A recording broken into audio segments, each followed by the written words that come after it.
Today we're making a very special Damascus longsword, and the reason it's so special is because it's being made to commemorate a wedding. Now, when I got this potential order through my email, to be honest, I get a lot of them, but what really caught my eye is that this request was companioned with a challenge. You see, the guy who designed it said, "I believe that there is a challenging aspect of this sword design that I think your particular skill set in grinding would be perfectly suited for.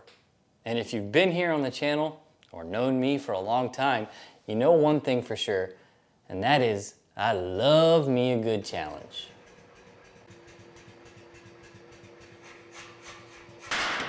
At this point, I've already done the initial forge weld and about a dozen folds. The layer count is now at 600, which is my preferred layer count for a ladder pattern. That's what we're going for. I think 600 layers gives a really nice chatoyance.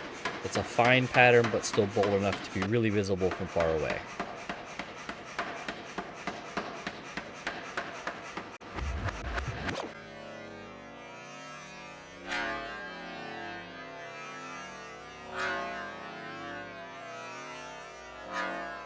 Did you catch that? No big deal. Just a perfect smoke ring, if you will, while we're forging a wedding sword.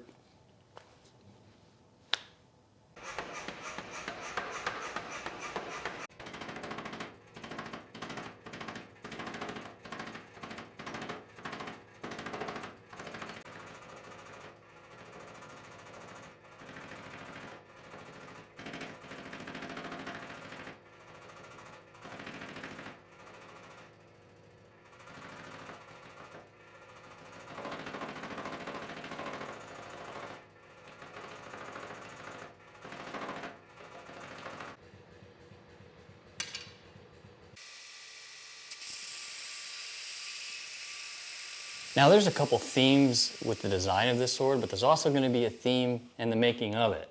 And that is that I'm going to be returning to the narrow wheels to do a lot of work on every single part of the sword, from the blade, the handle, the guard, the pommel, all of it. Starting it off, I'm using it to strike some consecutive narrow lines that grind through the different layers of the Damascus, and when I forge it out straight, it'll leave us with a really striking, almost holographic pattern in the blade. One of the main reasons that I like to use this wheel to shape in the grooves on my ladder patterns is that if you use, say, a cutoff wheel or even a milling cutter to cut these grooves in, you're making a very squared off, straight-sided groove, which can cause cold shuts when you go to forge this piece out. But with these V-shaped wheels, you're making a V-shaped groove. No need to go and round them out. It's already perfectly shaped. And once you're done, you can go straight to forging. Saves a lot of time, and I really enjoy moving the work to the tool instead of the tool to the work, so it's a win-win. Having been a sword maker now my entire life, making a wedding sword is not all that unique. I've done it a lot of times, but I haven't done it in a long time. However, the tradition started a long time ago, probably longer than I even have any account for, but I'm sure you've all heard of Viking warriors getting married, presenting a sword to their bride as a ceremonial gift, as well as knights in the medieval era, the Renaissance era. Knights and people of stature would give the family sword to the wife as a symbol of them joining the family, and then the wife would pass it to the son, and the son to his wife, and so on. So it's a long-standing tradition, and I haven't made one for quite some time. So I'm really happy to return to this idea and make an heirloom for another family to pass on for many generations.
With the preform done, it's now time to begin the hand beveling. Now to me, this is the actual bladesmithing part of making a sword, of being a bladesmith.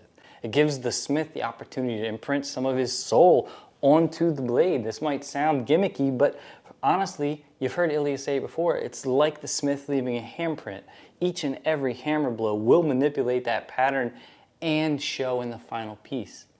So this is a step I'm absolutely not skipping when making an heirloom sword, and I highly recommend all smiths not skip it. I understand if you're making a mosaic pattern, you don't want to manipulate it. However, to me, this is absolutely an essential part of being a bladesmith.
Now, I am not the most proficient at this. I am efficient enough to get the job done. If you want to see a really good detailed description on how to forge your bevels, why you do things, and exactly how to get the job done correctly, we made a video years and years ago that Ilya really laid it out beautifully. I'm going to put the link in the description. Forge those bevels correctly.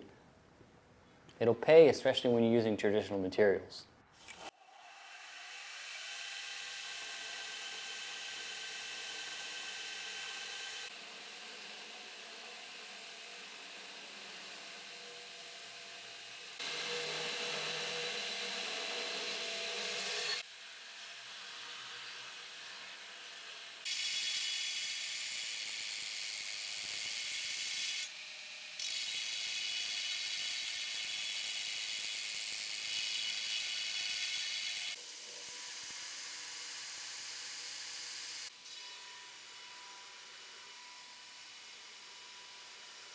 Time to start the rough grinding. I'm basically gonna just grind in the profile of the blade, get everything nice and true, get all the bumps from the hand beveling nice and straight, do a little bit of rough grind, get as much of the scale off the surface, not necessarily material gone, but scale off the surface to prevent decarb when I go to heat treat.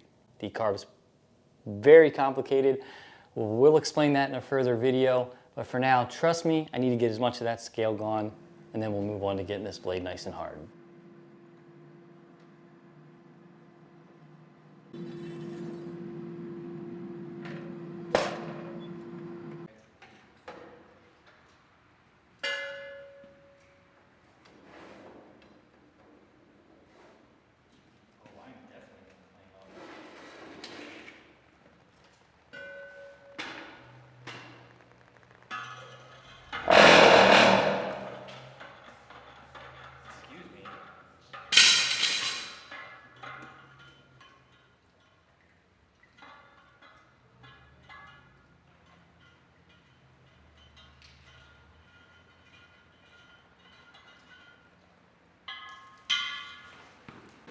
Future Matt here. So you saw me just quench a rather large sword blade in a very small cylinder or tube. And that is because, well, we made this sword about a year ago when I first moved back to this shop. Ilya didn't have a lot of heat treating oil, so we had to use a smaller tube to gain length for the amount of oil we had in order to quench the sword. Highly recommend, don't use a tube this small for a big sword. We now have already gone up to a big oxygen cylinder, a lot more oil. You want more mass in your oil when you have more mass in your blade cooling down so that you don't get that bubbling action. you will not only do something that's possibly dangerous, but you're not going to get as good of a heat treat and as fast as a quench when you have lots of bubbles and activity. Now I know heat treating oil is expensive, but so are swords. Don't be cheap, be smart. More oil.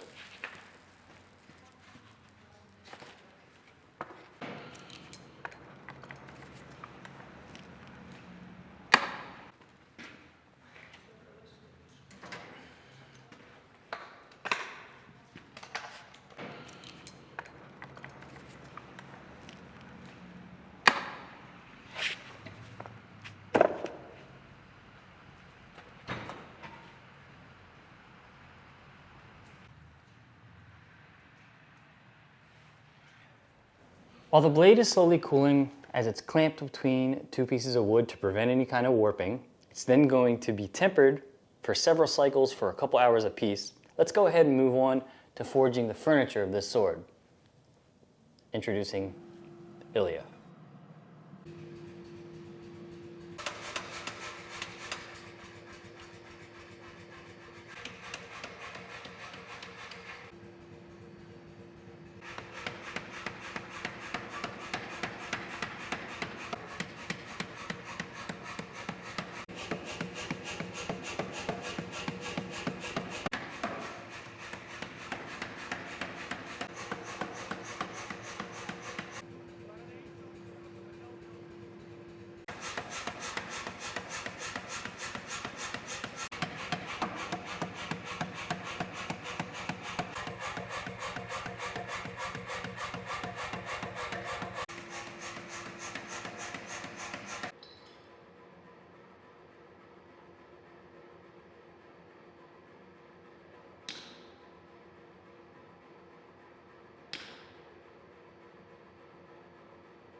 Earlier I mentioned that this sword has a theme to it, and that theme is a quarter twist. So that quarter twist theme is going to be incorporated in all the elements of the sword. Pommel, handle, guard, and even the blade. Believe it or not, we're not doing twisted Damascus, but the way I offset the laddering, I offset it like this, instead of just doing it like this, I offset them so that it's still going to have kind of a quarter twisted pattern. Now, the guards in history that most resemble the guard that we're making is from like a Swiss saber or Swiss longswords. And one of the cool things to note about that is, I always thought back when I worked at Ball Rifle Sword, because my brother taught me this, was to twist them this way. Twist your coins this way. But if you actually look at historical swords, almost and it's almost a rule, because there are very few outliers, you're always continuing the twist on the coins. So we're going to do some twisted coins, we're going to make little cuts, flares on the ends, and this is going to be very Swiss-like guard. With the guard now rough forged, let's get back to finishing our sword blade.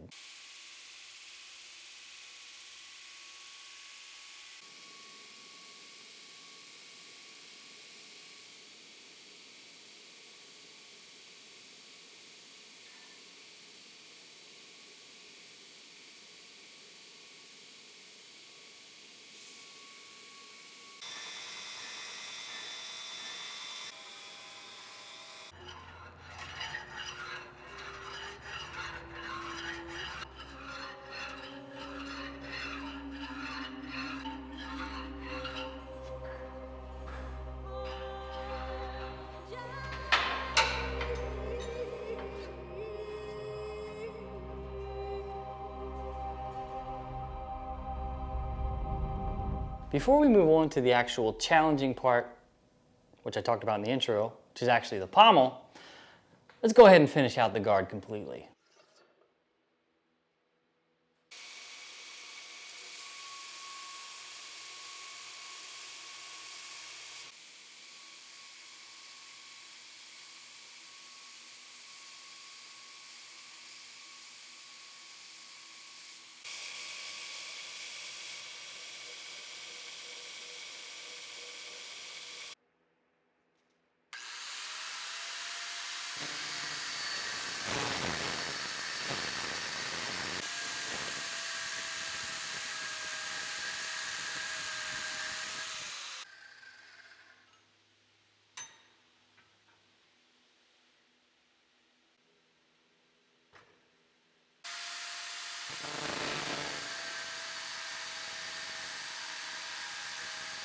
To do the detail work on both the guard and the pommel on this sword, the furniture, I'm going to be utilizing a technique called roping. To get that done, I'm going to start off by striking in some lines on, once again, the narrow wheel, and then I'll be adding some complementary engraving lines that go in between each of the grooves that I've ground in on the narrow wheel.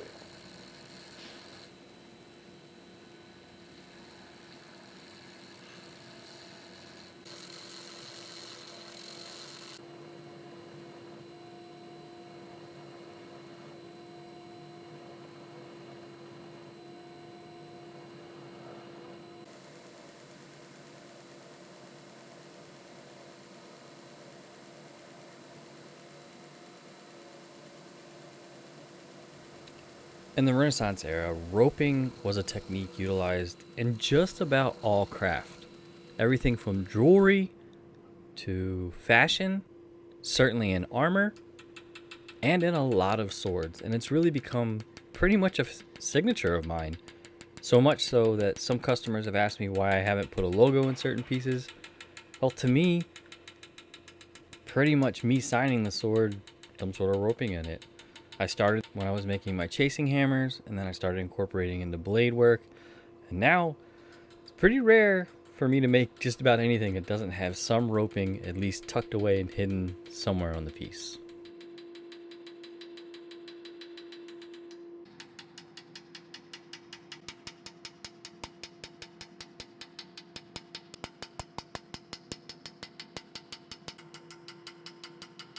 You might think that I would do all the engraving after the guard is completely done, but in this case I actually want a dark background for all those grooves that I've ground in and engraved in. So now I'm going to actually put the piece back in the forge, heat it up, and flare the ends out, just like you see on a Swiss saber. Those ropes in the guard actually terminate in little flared ends just like that. So we're going to do that by using a hot cut and the edge of the anvil to get them just where I want. And at the same time, like I said, because I heated the whole guard up, we'll also have nice dark backgrounds in all of our roping.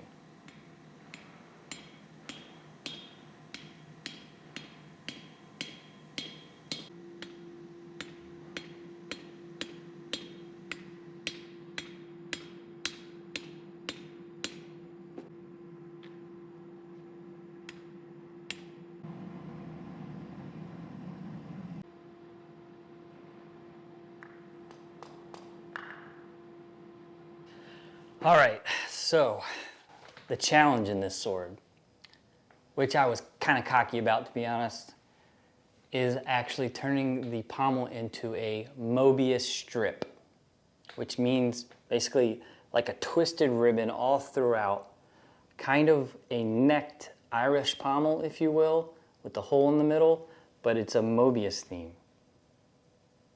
This one's going to be tricky, but to get things started, it's just Ilya doing what he does best, forging.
Now, one of the things that Ilya specifically has preached on this channel, on his Instagram live, stuff like that, is forging in the slot in your pommel. Now, I've watched him do it a bunch of times. I myself have done it multiple times. It is a very good technique, and when you're showing the art of bladesmithing and blacksmithing, you try to do as much of that as possible.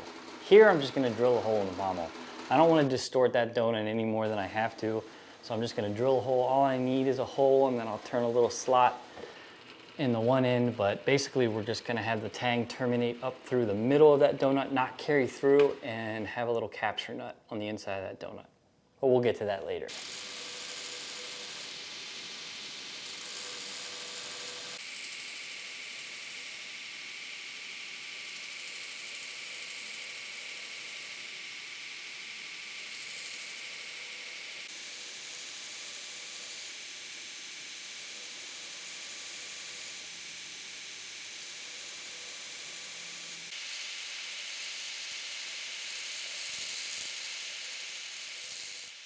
So up until this point, I have just freehand spiral faceted the neck of this pommel, and now I have to start really taking my time and giving it some more thought. And what I've decided is it's going to be much easier to do basically the interwovenness of this donut shape as a rounded shape, completely rounded. Imagine this is exactly just like you think of a donut. So I'm rounding this out, I'm going to round the outside, and then I'm going to do the same thing to this side. And once it's basically a cylinder, then I can visualize that twist I have to put into the entire thing.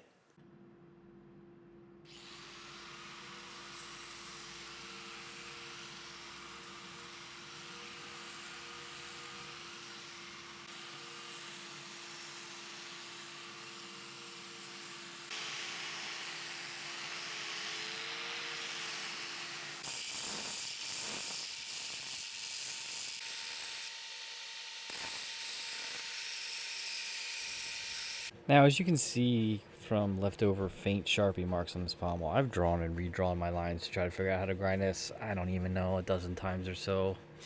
And in the end, I think the best path for me is to stop overthinking it and let my hands just do the work. I'm just going to continue the spiral from the neck up onto the donut, and then from there, just make it look right.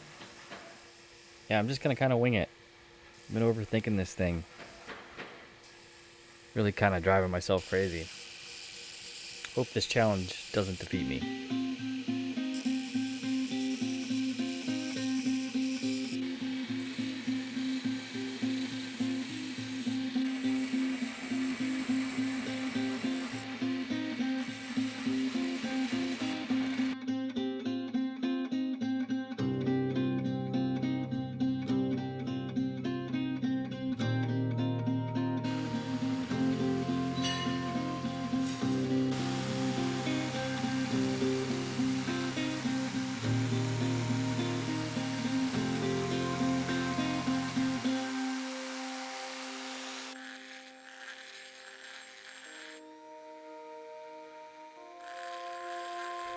You know a sculpting project is rather complicated when you see me using just about every tool in the shop that removes metal to get the job done. But I'm working my way through it, and at this point, I feel like I've nailed it. The hard part is to kind of get in all the crevices and polish it out to really make it look like a finished piece, not just have the shape, but make it look like a piece of art.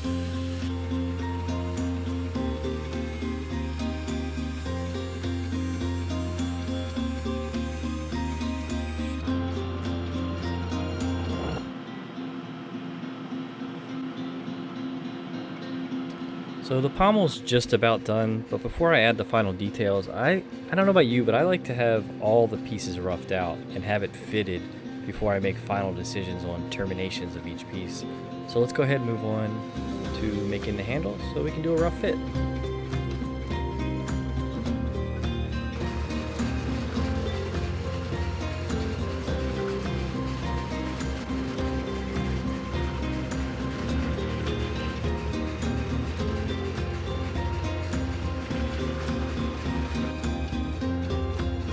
By the way, I get asked often what noise canceling earbuds I use in all these videos and have for 5 years. Well, I use IsoTunes. I got a 15% discount code for you guys. If you want to get some, I found them to be the absolute best. Link in the description. We get a tiny kickback, but really just got that discount code for you guys. Check them out. IsoTunes.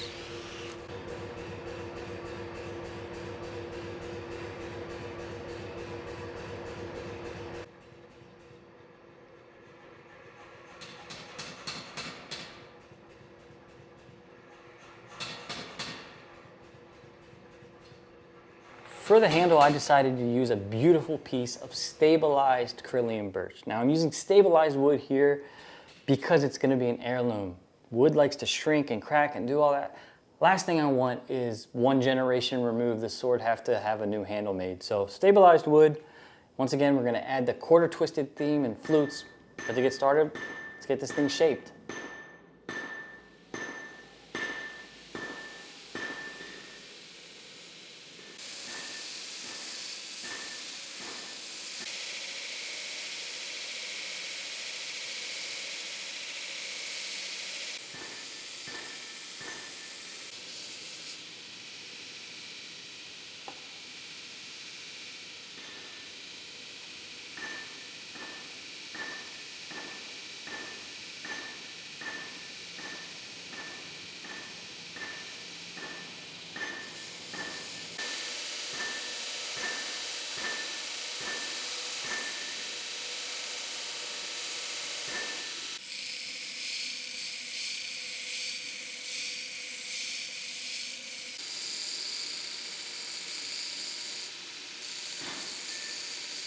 Now that all the pieces exist, they're not in their final form, but we can at least get a rough idea what the sword's gonna look like. And I'm starting to really kind of get giddy and happy with how much this is turning out exactly how the customer asked it to.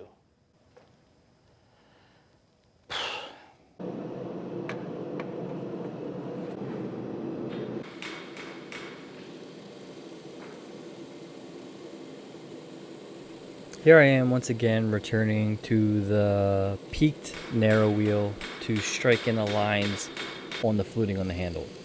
Sure, use a file if you're more comfortable, but you'll save a lot of time at least starting it off on the narrow wheels. You can sight right down it just like the sight of a gun. You have really good access, and for me, I feel like I do this super fast and efficient, and I think everybody should give it a try. It's really not hard at all. Just get one of these and try it. Ballbeck Ironworks. What are you waiting for?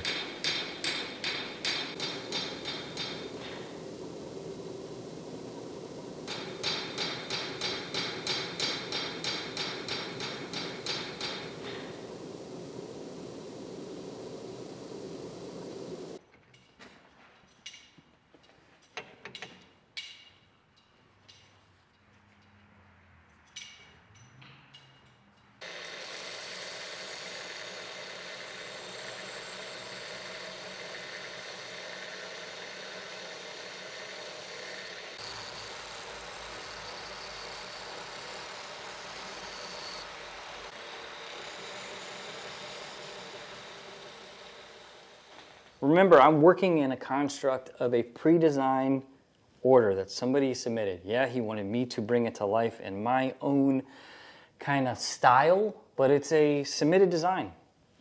And the theme of the handle and all of it is a quarter twist.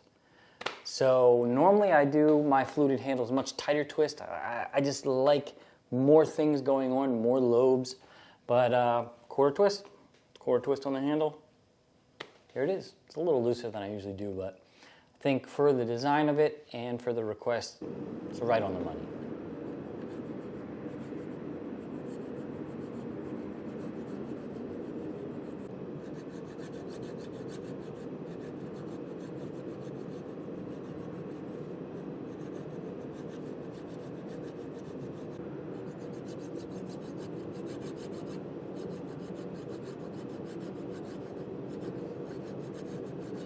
For me, almost every time I do a fluted handle, especially on a nicer piece, I like to add some sort of twisted wire in between the flutes. To do that, I use a hacksaw in between the flutes, I cut them in. Now look, even if you don't put the wire in, I highly recommend using a hacksaw or some sort of saw at the very end and sawing in those lines in between your flutes. It really sets them off and makes them stand out a lot more.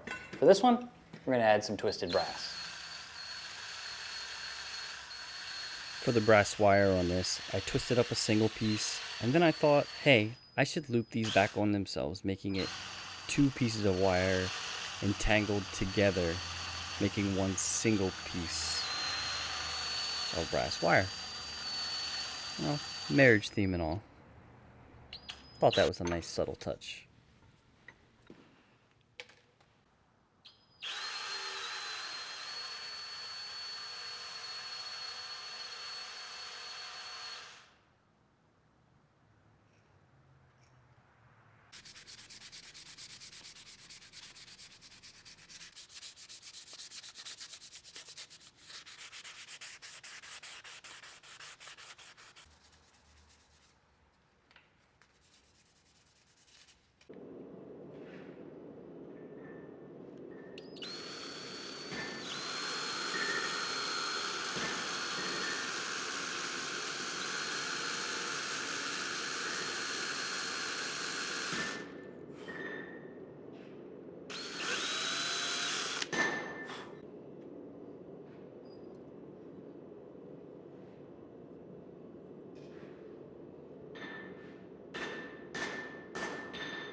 The very last thing to do is to make the little brass capture nut that basically holds the entire sword together.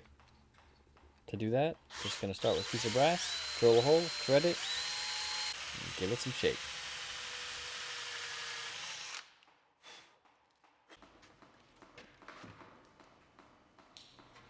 So throughout this project, you may be thinking to yourself, Matt, you overthought just about every piece of this. You're just making a sword, and you're right.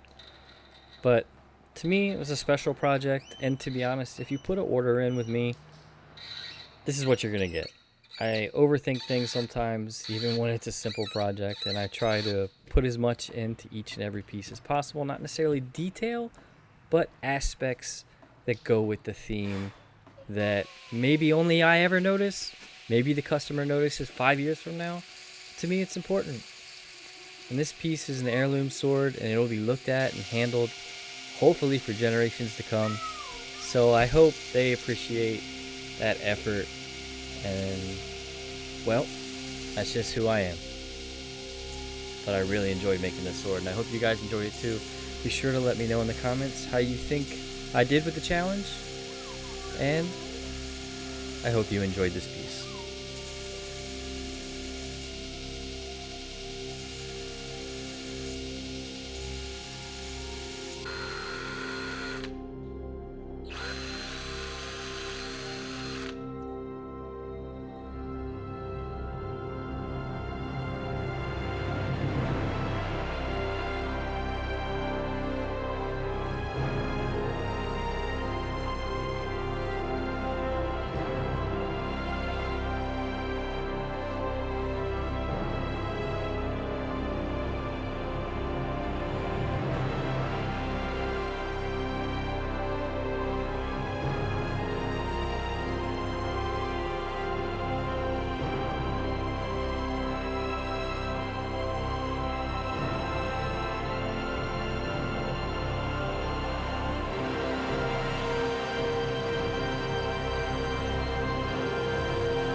Well, the beauty shots didn't really show how holographic the pattern is on this blade.